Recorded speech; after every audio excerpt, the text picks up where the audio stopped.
সহজ রাষ্ট্রবিজ্ঞানে সকলকে স্বাগত জানাই। আজকে আমরা জানব ইউরোপীয় ইউনিয়ন গড়ে ওঠার প্রেক্ষাপট বা ইউরোপীয় ইউনিয়ন গড়ে ওঠার কারণ সম্পর্কে। এই ভিডিওটি ক্লাস 11 এবং বিএ ক্লাসের জন্য বানানো হলো। এই ভিডিওটি সম্পূর্ণভাবে নোট আকারে সাজানো থাকবে। আশা করি ভিডিওটি পুরোপুরি দেখলে তোমরা উপকৃত হবে।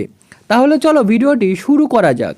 দ্বিতীয় বিশ্বযুদ্ধের পর ইউরোপ ভয়াবহ অর্থনৈতিক ও রাজনৈতিক সংকটে পড়ে। যুদ্ধের ফলে দেশগুলির মধ্যে অবিশ্বাস বেড়ে যায় এবং উন্নয়ন থমকে যায়।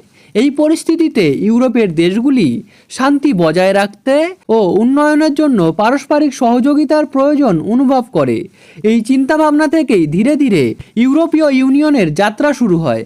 ইউরোপীয় ইউনিয়ন গড়ে ওঠার প্রথম ধাপ ছিল 1948 সালে গঠিত ইউরোপীয় অর্থনৈতিক সহযোগিতা পরিষদ। এর উদ্দেশ্য ছিল মার্শাল পরিকল্পনার সাহায্য সঠিকভাবে ব্যবহার করা এবং ইউরোপের দেশগুলির মধ্যে অর্থনৈতিক সহযোগিতা বৃদ্ধি করা।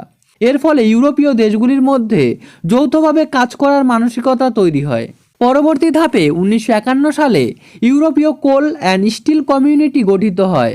কয়লা ও ইস্পাত শিল্পকে যৌথ নিয়ন্ত্রণের মাধ্যমে যুদ্ধের আশঙ্কা কমানো এবং দেশগুলির মধ্যে পারস্পরিক বিশ্বাস সৃষ্টি করাই ছিল এর মূল উদ্দেশ্য।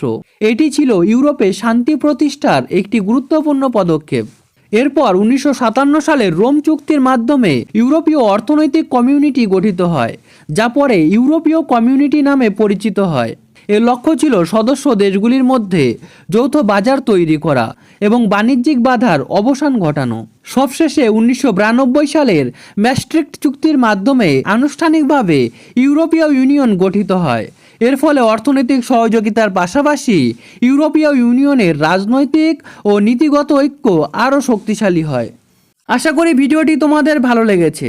ভিডিওটি ভালো লাগলে ভিডিওটি শেয়ার করে চ্যানেলটি সাবস্ক্রাইব করে এবং ভিডিওটিতে একটি লাইক দিয়ে আমার পাশে থাকতে পারো। ভিডিওটি শেষ পর্যন্ত দেখার জন্য অশেষ ধন্যবাদ। I really appreciate your time.